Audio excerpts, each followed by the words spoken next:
Okay, my name is Samson Som, captain for Impala Saracens, and you're watching 3 Quarters Podcast.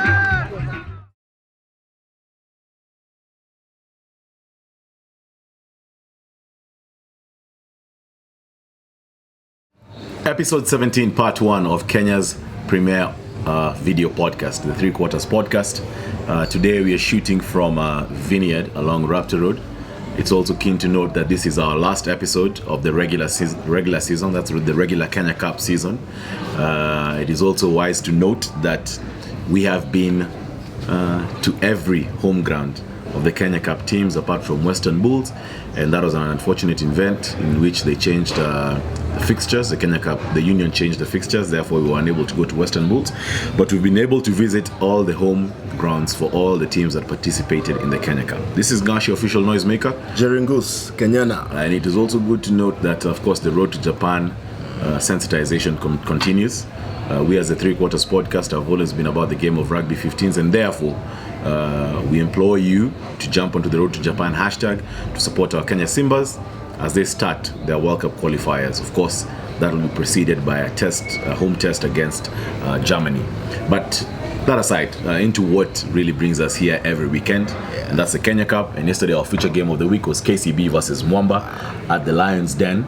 Kulabu Mwamba was at the Lions Den. The Lions Den is what's known as the KCB Sports Club in Ruaraka. Goose, what are your thoughts about that game? That was a very exciting game. Yeah. Action to and fro. Yeah. Back and forth. Yeah. These guys gave us a very entertaining game. You could see how KCB started off with a big bang. Yes. Yeah. Successive tries. Excuse the pun, bang rugby. Bang. Actually, yeah. Hey, that's Captain Sevens. Yes, Andrew Amonde. Guys of Route 1. Yes, Route 1 rugby.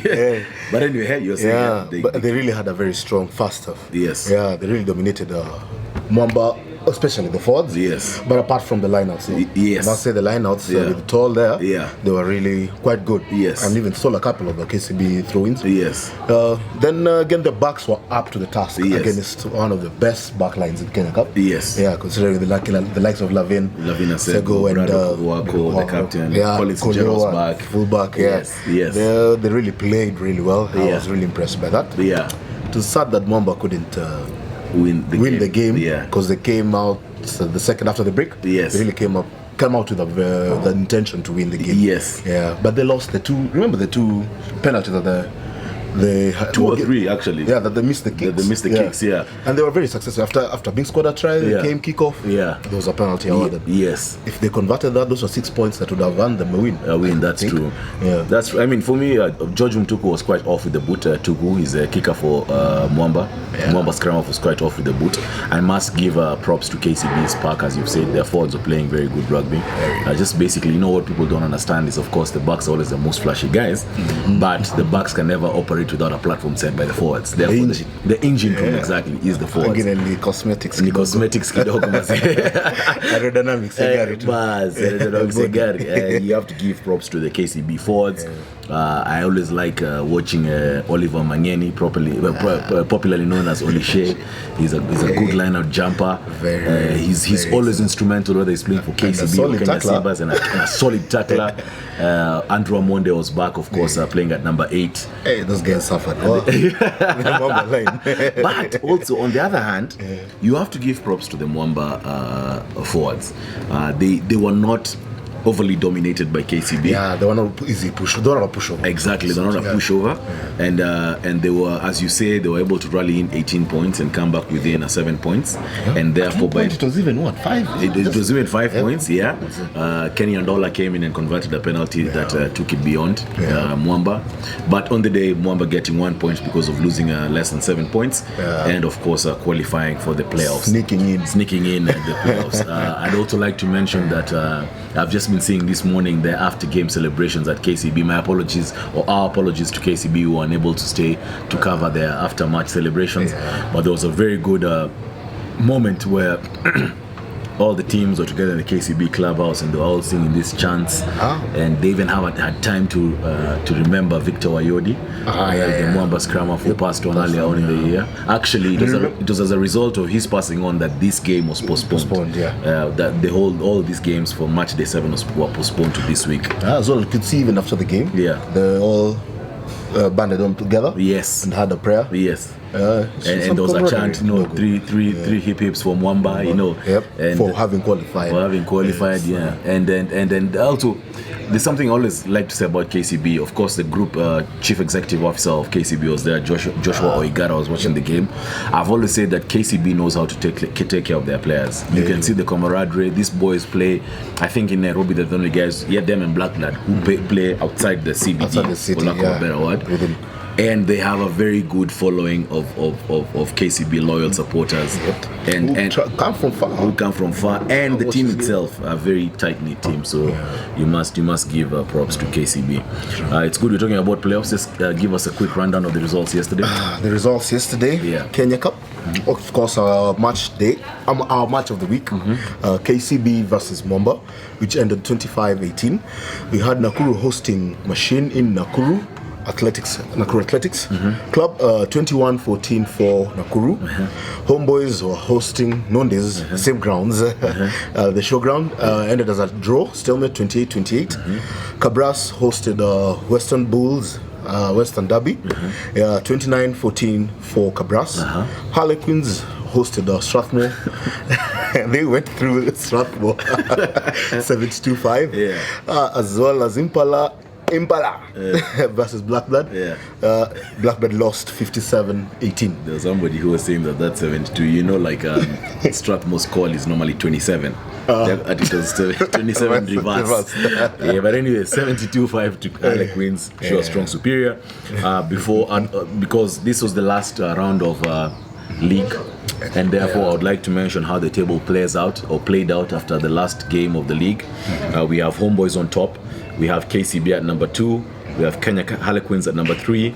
Impala RFC at number 4. Cabras Sugar at number 5. Mwamba at number 6. Nakuru at number 7. Nondes at number 8. Strathmore at number 9. Blackblood at number 10, Western Bulls at number 11, and Mean Machine at number 12. That effectively means that Western Bulls and Mean Machine have been relegated. Sad for Mean Machine, especially after 40 years in the Kenya Cup. 40 years in Kenya Cup, they've been relegated. And it's also good that you bring up that point, Ngus, because I feel that Machine has always fielded university students, but in previous regimes, I think the university has been able to really back up Machine, which we are lacking now. Right now, there's no. I think the support from the university is quite very minimal. Yes. It's not as what it used to be. Let's say in the days of, the likes of Rombo when they were playing. And, Eddie Rombo. That time they even won 2 successive Kenya Cups. Yes, 89 and 90. 89-90. And it has dwindled over the years. And right now, if you even go see who the guy is playing, it's like it's more of just passion. No one is supporting them. But we still are supporting them in a way. And I can put my money. I can bet a mortgage that I don't have. That if Mean Machine were given the financial backing some of these clubs have, they would be contesting for the playoffs, because the passion in these boys is unmatched. What they've been reduced to is more of an academy. Guys would step up. A player is spotted by a big club. Offered some nice money incentive. Kidogo. The guy is snatched away, and the guy is still in university. And he's still in uni. He's still in uni. Actually, as you say, he's still in uni. Why is he playing for the other teams? He should be playing for the university. Play for the university team. Then once you leave the university, you can move to these other clubs. Because that's what used to happen back in the day. You would come for your 4 or 6 years in uni, you would play for Mean Machine, you would grow into a decent player and move on to the Impalas and the Harlequins and that side. But anyway, Mean Machine have been relegated as a result of this season. What has happened to them this season? They are bottom, and of course they're being joined by Western Bulls from Western. I'll also just move on to the fixtures. Then this means that, the Kenya Cup format is number 1 and number 2 get a direct pass to the semi-finals, and they have a home semi-finals. Then you have a playoff contention. Number 3 takes on number 6, and number 4 takes on number 5. In that light, number 3 is Kenya Harlequins. They'll be taking on Mwamba next week at the Kenya Harlequins grounds. and number 4 is Impala. They'll be taking on at Cabras at Impala RFC. The Impala Club, sorry, I beg your pardon. Our feature game of the week is going to be Sport Pesa Queens versus Mwamba. We would like to tell you that the last time these guys met, Mwamba actually beat Queens. The Queens are saying they're out for revenge. Some revenge, kidogo. Exactly. Queens are saying that they're out for blood. Exactly. They're looking for blood. This is going to be a deadly contention. Yeah, very, very. So look, we're in the business end of the Kenya Cup. So make a point of going to watch any of these games. Look, they're just on Gong Road. Whether it's Queens versus Mwamba, go watch a game. Whether it's Impala versus Cabras, it's going to be top-notch rugby. Very, very, very much. Top-notch rugby. So we're in the business end of the Kenya Cup. Make sure you make a point of going to watch these games. How do you call it? Queens Mwamba. I'm sticking with the beloved Queens. Yes. Dogo. Yeah. Because Mwamba, yes, it won't be an easy run for Queens. Yes, but I think it will be a psychological game, kidogo. Yeah. So who has the mental strength to win this? Because I think they can match each other up, kidogo. Apart from the backs for Mwamba are quite strong. Yes. Compared to Queens. Yes. But the Queens forwards are quite. Yeah, they're quite solid. Quite solid. Impala versus Cabras. Well, that's a tough one for me to call. I think the defending champions just might sneak in this one. Sneak in this one. Queens versus Mwamba, of course, I'm sure strong superior. So I'm going to go with Queens. Although I told a couple of Queens guys yesterday, it's not going to be easy. Mwamba are going to give them a run for the money, and they need to be prepared for that. Yep. Impala versus Cabras, I'm going to disagree with you. I actually do think Impala are going to go forward based on number one. When they met the last time in the Kenya Cup, look, the conditions favored Cabras. It's not to say that it's an excuse, but the conditions they're playing at home. They're playing at home. There's a second stream. Impala. They're on an ascendancy. Sorry, I was saying the last time in the Kenya Cup, the Kenya Cup final last year. Oh, last year. Impala are on it's the final. Exactly. They are on an ascendancy right now. The couple of Samuel H is back from Sevens duty. Nato Simiu is back from the team. I think the guys for Sevens should be leaving soon. They should be leaving for Hong Kong, but they'll be around for next week. No. Next week is first. They will be. They'll be around. Yes, they'll be around for next week. They'll be around for next week. So they'll play the playoffs. But anyway, let's wait and see how that pans out. Episode 17, part 1 of the 3 Quarters podcast. As always, we ask you guys to subscribe to our YouTube channel. We ask you guys to like our Facebook page. And we ask you guys to follow us on Instagram. This is Nashi Official Noisemaker. Jeringus, Kenyana. Stay tuned for part 2.